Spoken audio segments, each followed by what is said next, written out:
Olá você, telespectadora, olá você, telespectador da TV Cultura. A partir de agora você vai acompanhar a edição desta quinta-feira, 11 de maio, do Opinião Litoral, como comentaristas, como todas as quintas-feiras, duas advogadas, quase uma Liga da Justiça, né?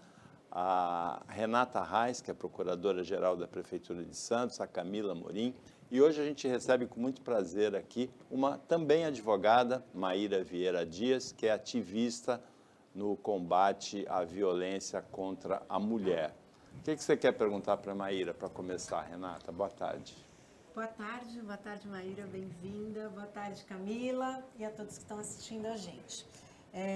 A pauta hoje é interessante que ela tenha, né, esse espaço para explicar para a gente aquilo que a gente conhece, mas não com a profundidade que ela tem de elementos para trazer para a gente. Como que você enxerga tudo isso que está acontecendo no cenário não só do Brasil, mas mundial, principalmente depois da pandemia, e os reflexos diretos aqui na nossa região mesmo, porque a gente tem tido ultimamente algumas notícias de casos graves, relevantes, de violência contra a mulher acontecendo aqui, do lado da nossa casa, pertinho da gente. Como é que você enxerga isso hoje na nossa atualidade? Bom, primeiramente, bom dia e a todos, né? Boa tarde já. Renata, obrigada pelo convite, Paula também.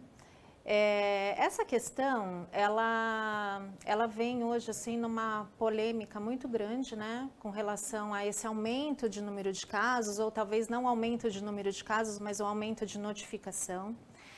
A gente teve um número muito relevante na época da pandemia, em que todos ficavam em casa, né, essa esses números não tenham aparecido diretamente naquela época, pela dificuldade, inclusive, da mulher cumprir com essa notificação, a dificuldade dela comparecer na delegacia para fazer a notificação da violência. Hoje a gente entende que esse número de casos aumentou muito, né? Aqui na nossa região também, a gente teve aí esses últimos casos, né, que foram muito relevantes também para essa questão, até para a gente ter essa constatação de números, o que vem acontecendo. O número de feminicídios tem aumentado absurdamente. Só no estado de São Paulo, a gente teve um aumento de 25% com relação ao número de feminicídios do ano passado e o número de feminicídios que ocorreram até agora, que nós não estamos nem no meio do ano. Então, existe... É importante a gente chamar atenção para isso. No total, no ano passado, 50. Esse ano, nós estamos em mais, já são mais de 60. 63 esse ano. Feminicídios computados no esse estado. ano no estado de São Paulo. Né? Então, a gente vê, ano passado, durante o período todo, né, o ano inteiro, foram 50 casos no estado de São Paulo, pelo menos notificados, e hoje a gente tem, até menos da metade do ano, né, nem chegamos à metade do ano, 63. Né? Então, assim, é realmente um número que assusta, é muito preocupante, e a gente vem tentando entender esse cenário, entender o que acontece, né? Tem uma questão que a gente sempre bate, que a gente sempre enfatiza muito, que é essa questão do patriarcado, né? Do histórico machista da nossa sociedade, e que a gente vem, nós mulheres, a gente vem sempre enfrentando isso, desde sempre, tentando se posicionar, né? Se colocar no lugar de igualdade, tanto dentro da família quanto dentro do trabalho, né? Como cargos de liderança, por exemplo. E a gente vê, se você for analisar o histórico dessas questões todas, desde sempre a mulher sofreu esse tipo de violência, né? Lá atrás nós temos a época da caça às bruxas, por exemplo, em que as mulheres eram levadas à fogueira, né? Morriam queimadas e diziam que elas eram bruxas, mas na verdade não eram. Elas eram mulheres que queriam se posicionar, que queriam ter o espaço delas, né? Queriam ter a opinião delas, então muitas vezes elas eram taxadas de bruxas para poderem ser levadas na fogueira, era a desculpa que eles encontravam. E hoje a gente vê mais ou menos um mesmo cenário, que a mulher tentando se colocar em pé de igualdade, né, com o homem, tanto dentro da família, quanto dentro do trabalho, né, profissionalmente, e a gente vê parece que a impressão que dá é que parece que é uma revolta, né? Então, assim, aqueles homens que não aceitam isso, eles acabam pressionando mais e acabam, muitas vezes, cometendo crimes como aconteceram aí nesses últimos tempos, né? Aqui, inclusive, na nossa região. Então, eu acho que é essa questão mesmo, né? A gente tem aí hoje eu não digo disputa porque não é briga, né? Quando a gente fala nessa questão de igualdade, a gente leva ao feminismo, e é muito bom que as pessoas entendam o que é realmente feminismo, né? O feminismo, ele não quer excluir o homem, o feminismo, ele quer trazer a mulher para o lado do homem, né? Para que a gente trabalhe, para que a gente construa juntos, né? E existe aí um conceito, às vezes, muito equivocado dessa questão do feminismo, que acaba levando aí essas consequências hoje que a gente tem, né? Que a gente está na nossa sociedade. Mas é muito bom que a gente fale do feminismo para a gente esclarecer essa questão, né? O porquê que existe hoje aí quando eu falei da disputa, né? Não é uma disputa, é na verdade um posicionamento da mulher e que a sociedade tem que entender, né? Os homens têm que entender que a mulher, ela precisa do espaço dela, até porque a mulher do lado do homem, né, constrói muito e ajuda muito, né? Camila Amorim, quer alguma observação sobre a análise da Maíra? Eu queria fazer uma pergunta para a Maíra. Em relação ao feminicídio, tem um projeto de lei que torna ele crime próprio, que ele deixa de ser uma qualificadora e aí ele seria inserido, né, um artigo, seria o 121A, que tornaria o feminicídio crime próprio. O que eu dei uma olhada é que em uma das casas já foi aprovada, mas na outra ainda não. E é um projeto super antigo. Na minha visão, é falta de vontade política esse assunto não ir para frente, porque é um assunto muito importante. E como você mesma falou agora há pouco, os homens não têm tanto interesse em passar esse tipo de assunto. Eles ainda se acham o bam, essa criação que nós tivemos, e um assunto sério como esse fica parado, com a inércia total, eu vejo como inércia total dos políticos, que não querem mexer numa coisa que está teoricamente confortável para eles. O que você acha disso? Assim, você que é super especialista, o que você acha desse projeto de lei que está parado há séculos? Tudo bem? Tudo bem, Camila? Bom, eu acho que vem mais uma vez aí a questão da desigualdade, né? Que a gente tem hoje, inclusive, dentro da política. O número de mulheres hoje no poder legislativo está muito aquém do número de homens, né, dentro do poder legislativo, e isso é lógico que influencia, né? Como todas as causas voltadas para a mulher, elas sempre têm, né, uma demora maior, uma dificuldade maior de serem aprovadas, porque não são eles que estão na pele. Então, a gente tem que levar em consideração também essa questão da igualdade de gênero, da necessidade de se igualar ao quadro de homens e mulheres na política. E eu acho que a questão mesmo é essa, né? Não interessa, né, para a maioria das pessoas que estão lá dentro. Então, acho que por isso que demora esse julgamento, né, essa decisão sobre essa lei, que é importantíssima e que tem que ter mesmo, né? Embora a gente já tenha evoluído muito, né, hoje a gente tem aí a tipificação do crime de violência psicológica, que até 2021 a gente não tinha, e era uma dificuldade absurda de se fazer, inclusive, um boletim de ocorrência quando se sofria violência psicológica, porque não tinha tipificação penal. E eu acho assim, que eu entendo que é uma questão de tempo. Eu sei que demora, né? A gente tem a Lei Maria da Penha desde 2006 e somente agora, assim, nos últimos 2 anos é que eu vejo essa fala tão acentuada com relação ao combate à violência, né? A gente vê a mídia massacrando as pessoas, né, os agressores, as pessoas que cometem violência, a gente vê nas novelas, a gente vê nos programas, nos filmes, todo mundo falando sobre igualdade de gênero e violência. Eu não vi, eu assisto muita série na Netflix e não tem uma série que não levante esse tema. Então, eu acho que é questão de tempo. Hoje a gente está muito mais posicionada, hoje as pessoas estão compreendendo, entendendo. A gente tem um problema na nossa sociedade que é o machismo entre as mulheres, que eu não me conformo com isso, eu fico indignada. Maíra, isso eu ia perguntar para você. Você falou da educação machista, né, da formação machista, mas muitos homens são machistas, foram educados assim pelas mães que são mulheres, né?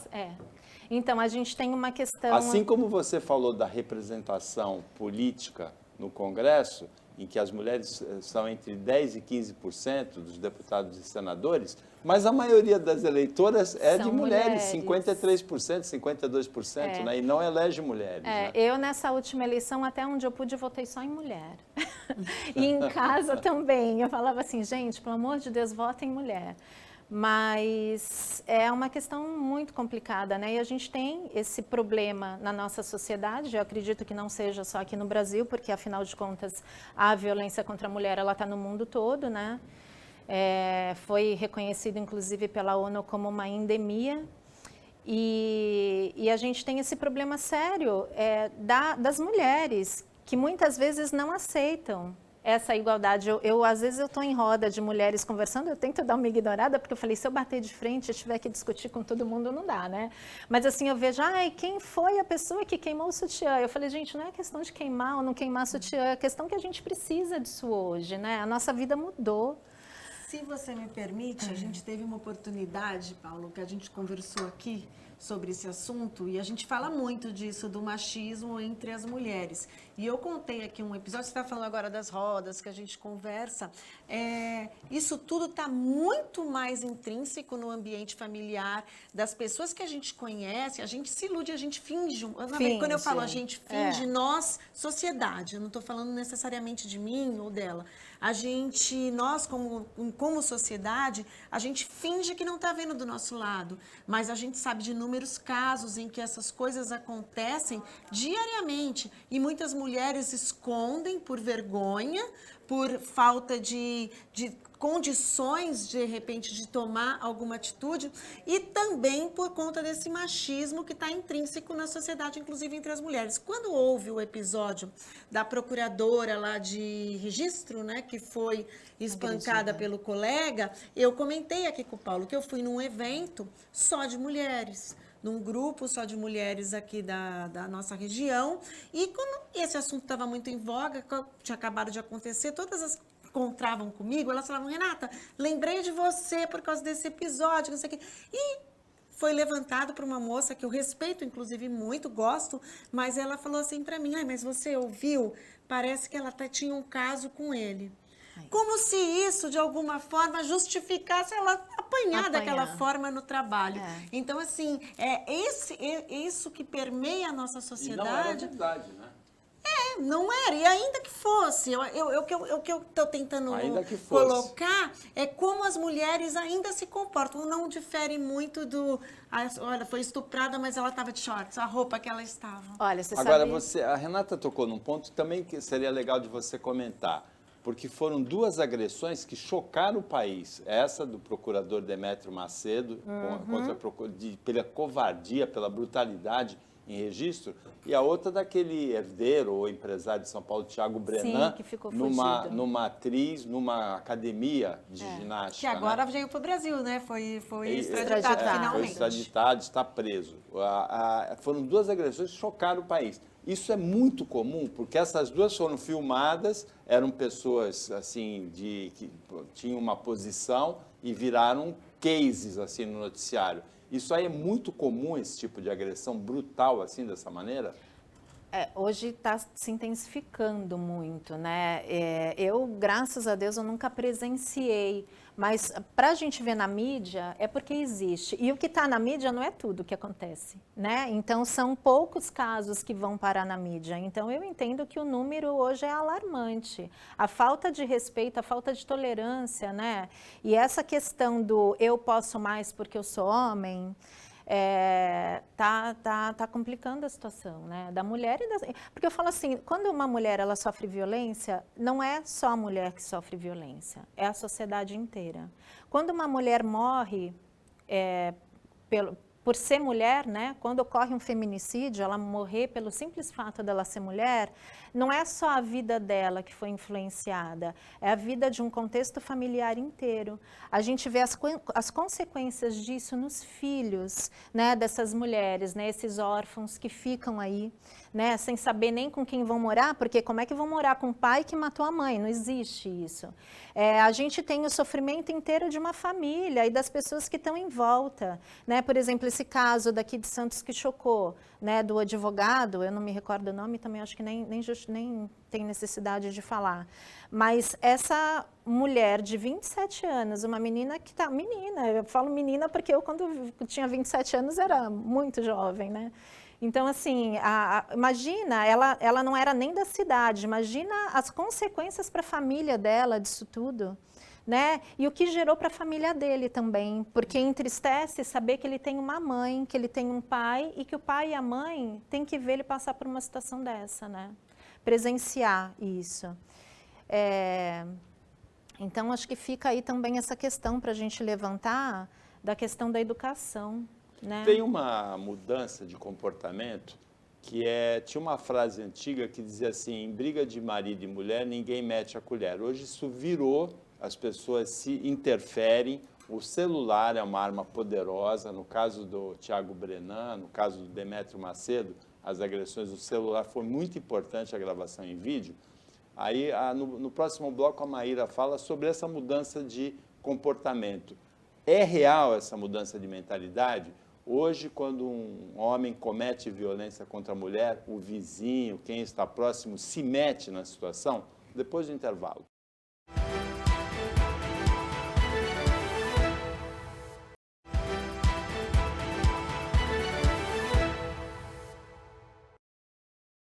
Voltando com Opinião Litoral, nesta quinta-feira, a Renata Arraes e a Camila Amorim participam como comentaristas e a gente recebe com muito prazer a advogada Maíra Vieira Dias, que é ativista no combate à violência contra a mulher e é do grupo Justiceiras, né, do Instituto Justiça de Saia. É isso, eu estou como líder local do projeto Justiceiras, que é um projeto do Instituto Justiça de Saia, que é idealizado e fundado pela ex-promotora de justiça, Gabriela Mansur, né? Ela foi candidata a deputada agora, mas uma mulher extremamente atuante e muito respeitada, né, nessa questão aí, nesse assunto do combate à violência.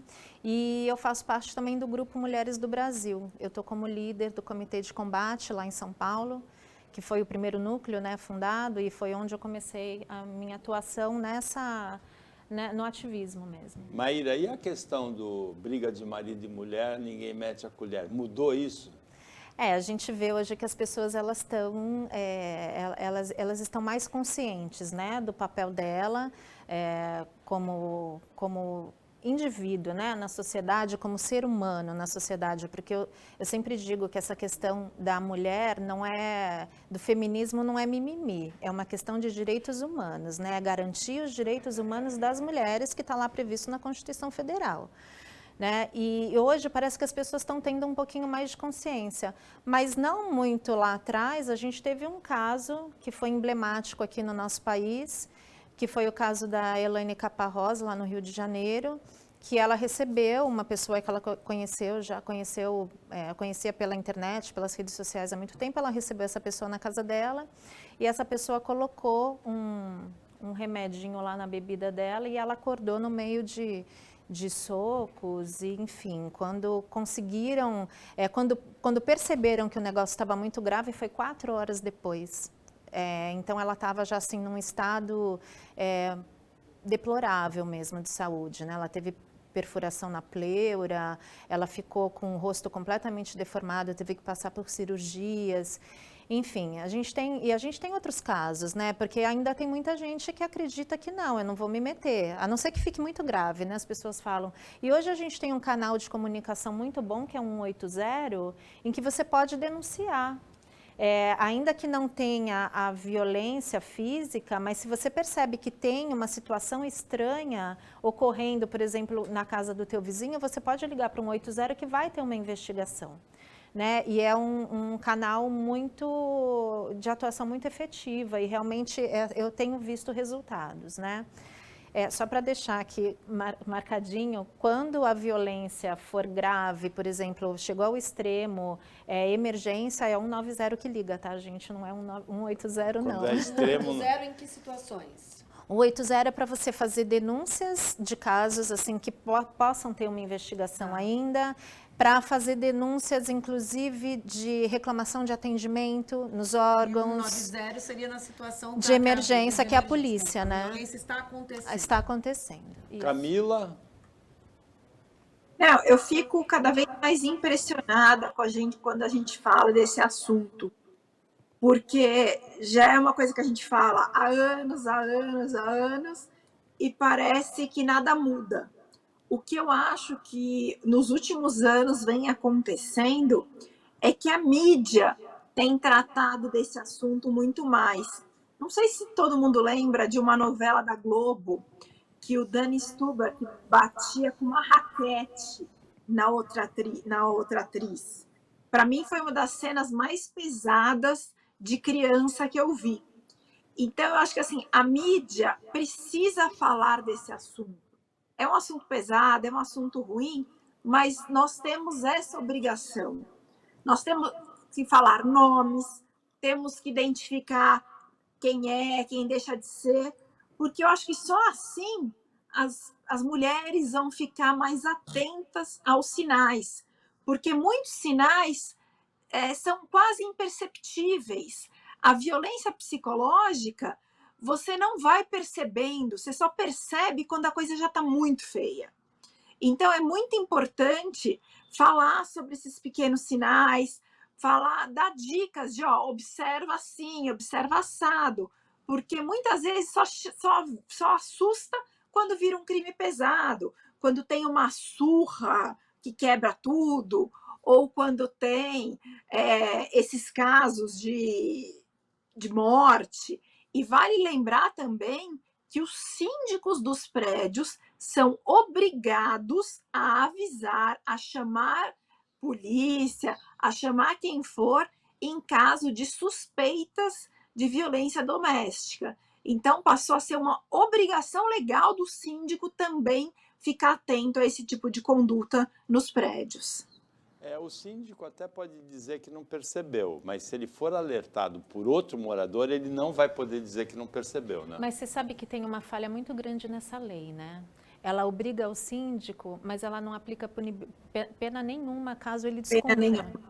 Então, fica muito... Como é que você vai obrigar... É uma norma estadual, não é? Não é lei federal. É lei do deputado estadual Kenny Mendes. Daí já começa daqui de Santos, deputado. Isso em razão da competência, né? Eu acho que é um caminho para mostrar e falar, olha, você tem responsabilidade, né, sobre a administração disso daí, e isso é uma questão que envolve o núcleo da sociedade, né? Oi, Camila. Desculpa te interromper, mas eu acho que todos nós, todo cidadão, tem a obrigação de combater isso. Não é só porque é o síndico. Todos nós, se virmos alguma coisa, temos que acionar os órgãos competentes. Jamais entrar no meio, porque a gente não sabe o que esse homem é capaz. Mas temos a obrigação, sim, de avisar as autoridades. Sim, isso é o que a gente espera, né, de todas as pessoas, né? Mas a gente ainda tem um problema na nossa sociedade sobre essa questão, né, de que a gente ainda vê algumas pessoas falando, né, em briga de marido e mulher não se mete a colher, embora a gente fale que não, tem que meter a colher sim, a gente tem que denunciar, tem que ajudar e tentar frear da forma que der para a gente fazer, é lógico que também não dá para a gente se colocar em risco numa situação, né, mas a gente tem aí o dever de informar e de chamar os órgãos para a polícia, enfim, acionar a delegacia da mulher para frear, né, esses casos. A delegacia da mulher, ela passou a funcionar 24 horas por dia no estado de São Paulo, né? Aqui em Santos já era, Aqui né? em Santos já era, passou para o estado todo.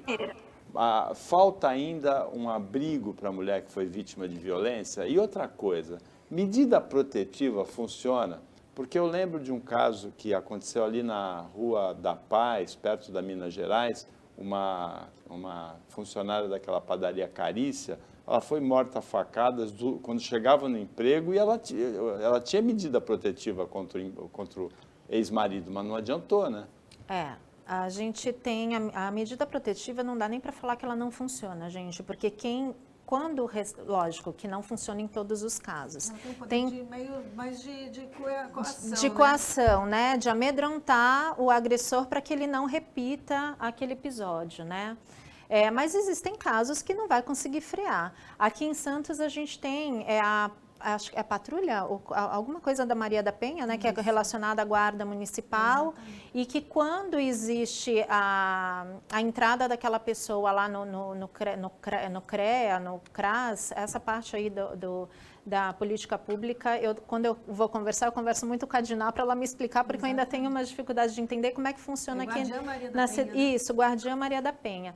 Então, a partir do momento que ela ingressa nesse serviço, ela tem o direito lá a entrar nesse grupo, né, de segurança do Guardião Maria da Penha.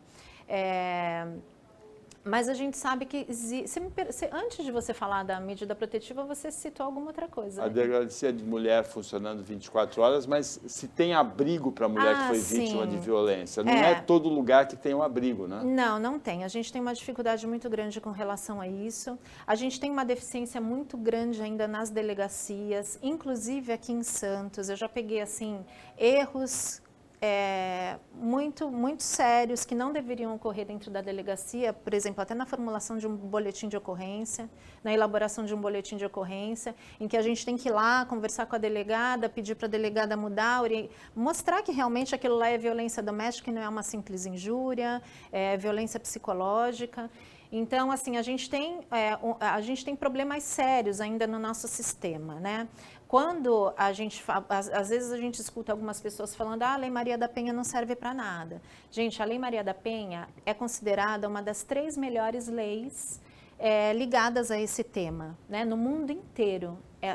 Existem as 3 melhores leis e a Lei Maria da Penha está inserida nesse rol, né, das melhores leis. Então, assim, o que falta hoje para a gente conseguir realizar tudo aquilo que a Lei Maria da Penha prevê é organizar essa parte do sistema. Então, assim, a gente tem o problema das leis, né? Então, assim, a adequação do Código Penal para poder, como foi que aconteceu com a violência psicológica, para adequar a pena a determinado crime estabelecido na Lei Maria da Penha. A gente tem os problemas estruturais e também de muitas vezes de falta de capacitação das pessoas que estão dentro, inclusive, da delegacia, que não conduzem um atendimento conforme a Lei Maria da Penha diz, e para isso a gente precisa de treinamento, a gente precisa de capacitação, a gente precisa primeiro, inclusive, da aceitação desses órgãos de que isso precisa mudar, porque a gente tem uma dificuldade, inclusive, no Grupo Mulheres do Brasil, por exemplo, a gente tem projetos excelentes que a gente não consegue inserir. E queria dar uma ajuda, assim, absurda, para tentar organizar isso cada vez melhor e mais rápido. Maíra, a gente sempre, quando a gente conversa sobre esses temas aqui no programa, né, eu sempre insisto muito, daí está muito ligado a essa pergunta que você falou, não necessariamente do abrigo, mas da rede de proteção de políticas públicas voltadas para essa mulher vítima de violência, para que essa violência não cresça e ela tenha como escapar daquilo. E eu sempre insisto muito que a gente tem uma lei que é exemplo para o mundo todo, a gente precisa de um sistema para tornar essa lei eficiente, eficaz, mas a gente também precisa de uma rede de serviços de proteção para essa mulher se encorajar de fazer a denúncia, porque muitas vezes essa mulher, ela sofre uma violência doméstica, a depender da sua situação de vulnerabilidade social, a dependência financeira, muitas vezes, desse mesmo algoz.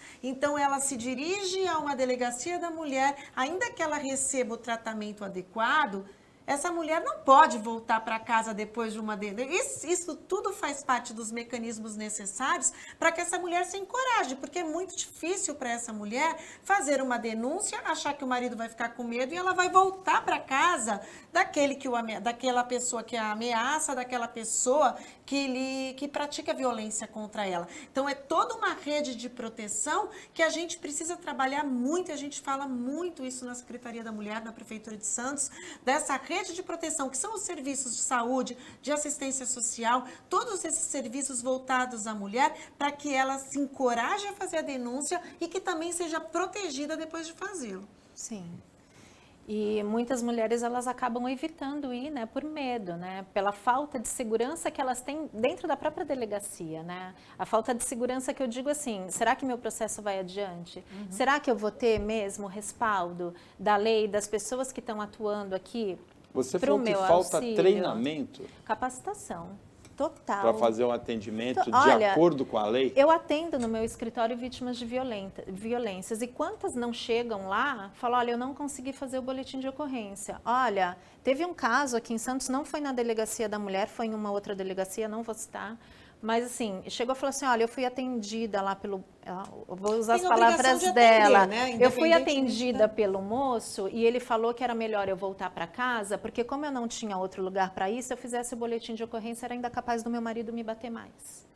Então, você vê coisas, você fala assim, gente, como é que uma pessoa que trabalha dentro de uma delegacia, que ela está lá para proteger uma mulher, para proteger o ser humano, ela dá uma orientação completamente equivocada e diferente daquilo que hoje ela deveria dar. A mulher não é obrigada a ir na delegacia da mulher. Ela tem que, se ela for a uma delegacia comum, ela tem que receber o tratamento adequado, sim, independentemente do crime. Só que para receber esse tratamento adequado, a pessoa tem que estar capacitada. Eu fui há umas 2, 3 semanas, para Porto Alegre, conversar com uma deputada, doutora Nadine. Ela é delegada, era delegada, hoje ela é deputada.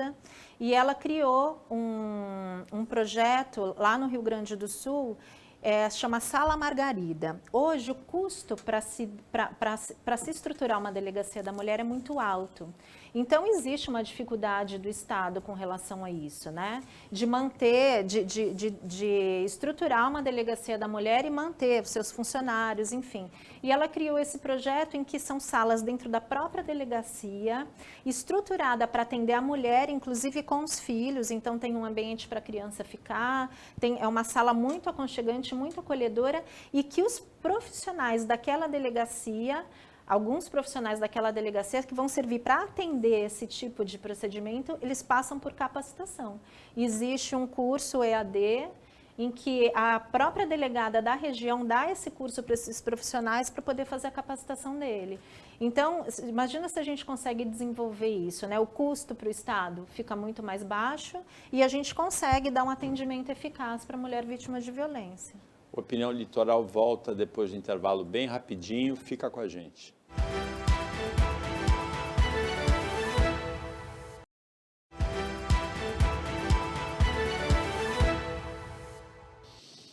Voltando com a Opinião Litoral, agora é o último bloco, a Renata Arraes e a Camila Amorim, advogadas, estão participando como comentaristas e a gente recebe assim com muito prazer e um programa muito esclarecedor a ativista, advogada, ativista contra a violência contra a mulher, a Maíra Vieira Dias. Maíra, você falou de uma ideia de Porto Alegre, né, da Sala Margarida.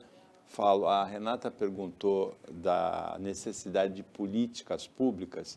Que políticas públicas você acha que seriam adequadas? Porque o que resolve uma situação, o que atenua uma situação, um problema, é a política pública. A lei pode pegar, pode não pegar, pode ser cumprida, pode não ser cumprida. Tem um dado que é interessante, nos 4 orçamentos do governo Bolsonaro, a verba de combate à violência contra a mulher foi reduzida em 90% em relação aos 4 anos anteriores. Então, isso é uma questão de valor, né? Uma questão de política pública, não é? Essa questão financeira é essencial, né? A primeira coisa, a gente precisa dar o acolhimento necessário e suficiente para essa mulher. A maioria das cidades hoje... Isso é a política pública que a Renata citou, né? Isso.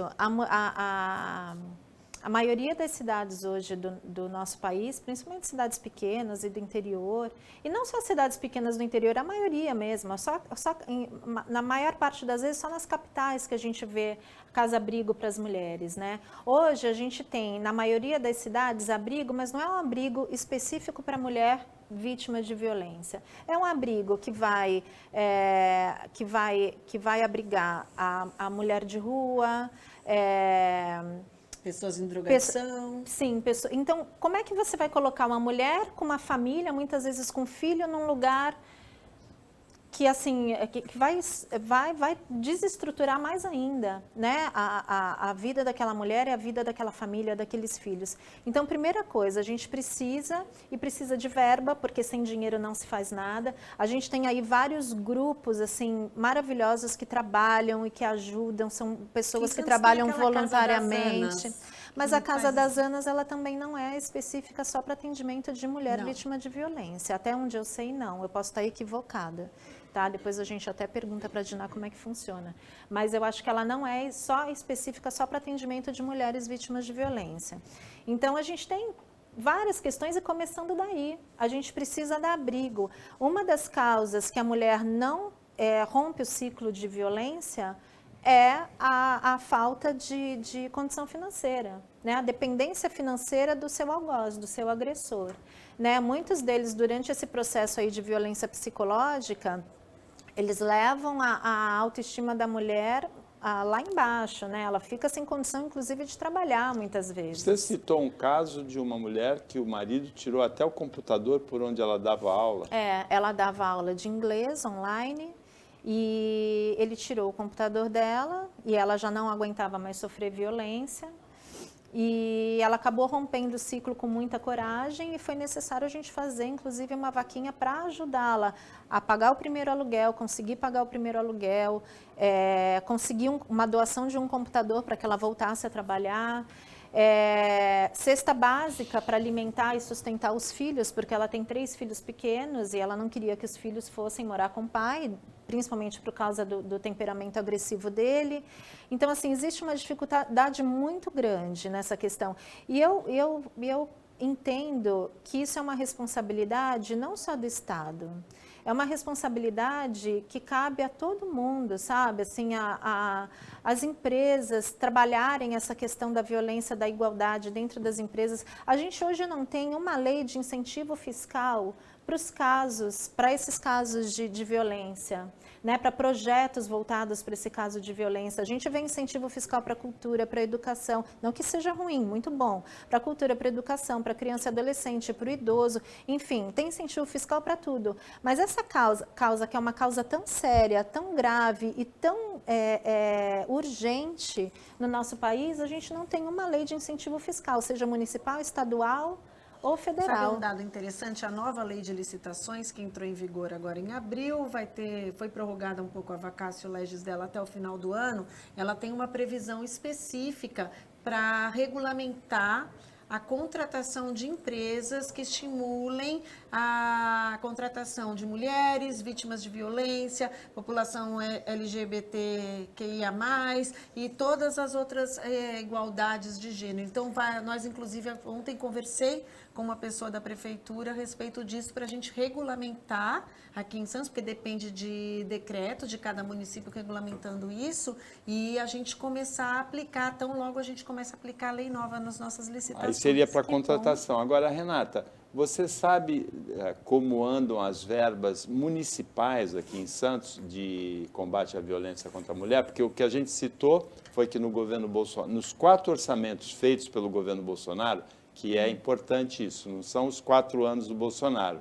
Ele faz o primeiro orçamento dele em 2019, então é 2020, 21, 22 e esse ano de 23 o orçamento também foi feito por ele. Nesses 4 anos, em relação aos 4 anos anteriores, uma redução de 90% da verba de combate à violência contra a mulher. Em Santos, como está? Então, números exatamente eu desconheço, eu não conheço em números e valores o quanto que tem direcionado para essas... Mas tem. Mas tem. Tanto tem que eu sempre digo, a estruturação de um governo e o orçamento voltado para políticas específicas, ele reflete, esses dois dados refletem muito o que o governo, qual é a visão daquele governo para aquela situação. Então, assim, isso não deixa dúvida, esse investimento reduzido em mais de 90% do governo federal, deixa muito claro qual era a visão do nosso governo a respeito das políticas voltadas para as mulheres. Aqui em Santos, especificamente, a gente tem, e eu tenho muito orgulho de falar, um raciocínio totalmente inverso. Tanto é que nós já temos a Coordenadoria da Mulher há muitos anos, mas ela estava localizada sempre em alguma secretaria voltada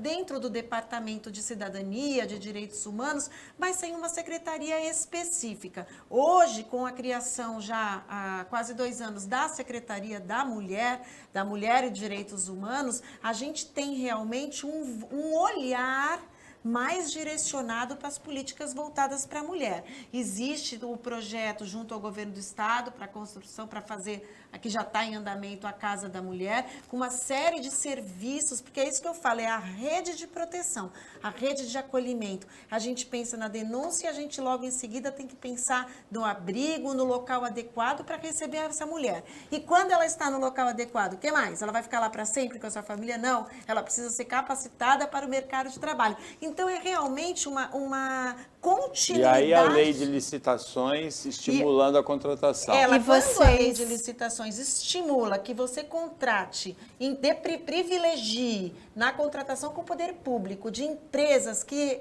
façam essas políticas dentro das suas empresas, automaticamente você estimula que o setor privado trabalhe voltado a isso também. E vocês veem nessa questão, principalmente de Santos, a diferença por quê, né? Hoje nós temos na vice uma mulher. Então, olha a diferença que faz quando tem uma mulher atuante como ela é. Exatamente. E no cargo que ela está. Não são todas as cidades, né? E a gente vê, assim, com todo respeito, né, às gestões anteriores, mas hoje uma atuação muito mais forte e voltada para políticas públicas. Não é por causa da chefia da Procuradoria-Geral do município? Também, né?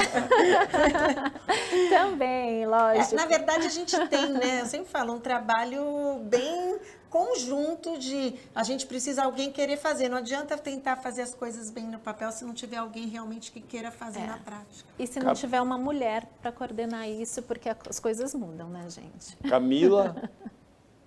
É a questão que a gente sempre fala, né, das mulheres no mercado de trabalho, na política, na procuradoria, porque quanto mais mulheres líderes nós tivermos, mas as questões de proteção à mulher vão estar em pauta. Quem sabe se nós tivéssemos um congresso com a maioria mulheres, a questão da lei que muda o feminicídio para um crime autônomo já não estaria aprovada.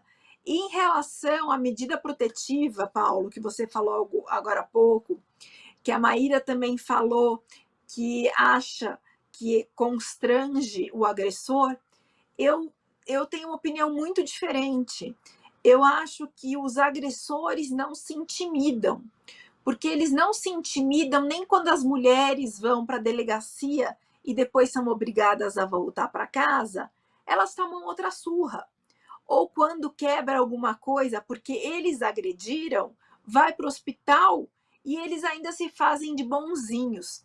Eu acredito que a medida protetiva deveria vir junto com uma proteção policial efetiva. Só que, infelizmente, não é possível, porque a gente sabe o número de policiais que nós temos. Então, eu acredito que a medida protetiva não assuste ninguém, porque o que a gente está cansado de ver em noticiário, que a mulher tinha medida protetiva, mas o homem foi lá e fez isso e fez aquilo, é muito grande. Nós teríamos que ter uma medida protetiva eficaz de verdade, não só um papel. Porque a hora que o cara chega para agredir a mulher, você vai falar o quê? Falar, olha, tá aqui, você não pode chegar perto de mim? Não, esse cara vai ignorar. eu não acho que constranja esses homens que têm essa índole má, essa índole machista e que acha que a mulher tem que ser submissa. Eu entendi o que a Maíra falou. O agressor que não é o assassino, que não é isso que eu ia falar. muito violento, esse vai ficar constrangido. A gente poderia pensar em níveis de violência. Sim. Agora, o assassino... Aquela tem pessoa jeito. que tem a índole realmente de matar, de ir às vias de fato, mas a gente tem muita mulher que sofre a violência psicológica e esse pavor constante diário dessa manipulação psicológica que o homem faz. E eu acho que nesses casos, a medida protetiva Resolve. é bastante eficaz, principalmente para o homem que tem uma certa credibilidade na sociedade, porque ele não quer que essa credibilidade seja desfeita. Eu tenho um caso, inclusive, no escritório de violência psicológica, em que nós conseguimos a medida protetiva com muito custo, teve que ir para o tribunal para a gente conseguir a medida protetiva. Quando ele recebeu a intimação da medida protetiva, ele nunca mais chegou perto dela. Agora, tem uma... Mas assim, aquela questão, e eu respeito o que a Camila falou, porque é aquela questão, tem o homem que é extremamente violento. Esse não vai respeitar. Esse não vai segurar, e aí eu entendo que há necessidade realmente da polícia, da atuação efetiva da polícia. Maíra, tem uma Tem iniciativa... que ser um programa de proteção, Tem uma mulher. iniciativa muito interessante do governo do estado, que é um aplicativo para mulheres que têm a medida protetiva, com um botão de alerta no celular que manda para onde ela estiver, por georreferenciamento, geolocalização, a viatura que estiver mais próxima. Né? Eu não sei como é que está funcionando. Já está funcionando, mas ela tem que ter a medida todo. Protetiva. Mas no estado todo de São Paulo tem que ter a medida protetiva. Então, tem que ter a medida protetiva. Né? Então, assim, não dá para a gente... excluir a medida protetiva desse cenário todo. A gente precisa da medida protetiva, em muitos casos eu entendo que ela é eficaz, sim. Mas tem esses casos, como a Camila falou, que é necessário, extremamente necessária a atuação policial. Né? Mas são casos extremos, de violência extrema. Nesses outros tipos de casos, né, que tem graus de violência, como a Renata falou, a gente consegue, sim, um resultado muito benéfico para a mulher, para a vítima de violência. Né? Inclusive com experiência própria. Eu já tive vários casos lá no escritório de medida protetiva em que a perturbação passou, cessou, entendeu? Ele seguiu a vida dele e a mulher conseguiu viver em paz. Mas nós estamos falando muito da índole, tá? Então quem não tem índole de matar, quem tem uma índole assim assado. Mas como a gente sabe da índole da pessoa? Essa é a minha grande questão. As pessoas podem, a índole de matar, como que a gente avalia isso? Como que se avalia a índole de que não vai fazer nada além daquilo? Então, eu acho que é muito complicado a gente falar de índole das pessoas. O que a gente pode dizer é que a medida protetiva ela tem uma eficácia que não é de 100%. Ela não é de 100%. Quantos Isso casos a gente mais sabe. violentos ela E não eu não funciona. discordo da Camila. Eu acho que é necessário, precisa de um trabalho efetivo da polícia nesses casos. Porque, como ela falou, ninguém escolhe, ninguém sabe quem é. Numa situação dessa de violência, você não sabe até onde o homem pode ir, né? O agressor pode ir. Assim como existem programas de proteção de testemunhas, né? Há casos em que valeria um programa de proteção especializado para essas mulheres. Mas eu acho que em todos os casos mesmo, viu, Renata? Como a Camila falou, acho que todos os casos, a partir do momento que a mulher tem uma medida protetiva, precisa de uma assistência do Estado, da segurança do Estado. E esse aplicativo é uma iniciativa interessante. Mas né? mesmo assim, eu acho que não vai ser o suficiente para eliminar totalmente os casos de violência após a concessão da medida protetiva. Agora, nós entendeu? estamos no limite do nosso tempo, então, muito rapidamente. Renata, você está otimista em relação a essa questão? A gente vai conseguir diminuir a violência contra a mulher? Olha, eu acho Rapidamente. que otimista eu ainda não sou. Não sou otimista. Eu acho que a gente precisa trabalhar muito para a gente colher esses frutos, mas eu não sou otimista de que a gente tenha uma mudança muito diferenciada e radical assim a curto ou médio prazo. Camila, otimista? Não, mesma opinião da Renata. Eu acho que ainda tem muita luta pela frente. Acho que o falar, né, como nós estamos fazendo aqui, é fundamental e a colaboração da mídia também, porque só assim a gente vai conseguir, de grãozinho em grãozinho, fazer mudar tudo isso. E você, Maíra, justiceira? Eu acompanho aí o pensamento das duas, da Renata e da Camila. Eu acho que a gente tem um caminho muito longo pela frente, esse caminho de conscientização, de educação. Eu tenho certeza que se a gente focar na educação, a sociedade futura, ela vai ter uma consciência muito maior e muito mais direcionada para a igualdade e para o respeito, né, às condições humanas da mulher. Mas eu acho que é um caminho muito longo. Eu fico otimista pela movimentação que a gente está tendo, mas não pelos resultados. Eu acho que os resultados vão vir muito lá na frente. Acredito que a gente consiga reduzir isso muito, mas vai ser um tempo muito grande pela frente ainda. Com isso, chegamos ao final do Opinião desta quinta-feira, agradecendo a participação como comentaristas da Renata Reis, da Camila Amorim, e da nossa convidada, Maíra Vieira Dias. Obrigado. Obrigada. Boa sorte na continuidade da carreira. Obrigada, Paulo. Obrigada, Renata, Camila.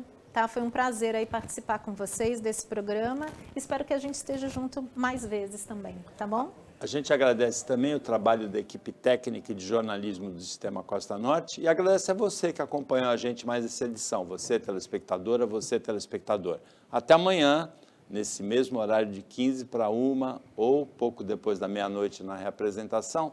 Se você assistiu à tarde, uma ótima segunda metade de quinta-feira. Se você assistiu à noite, boa noite e até amanhã.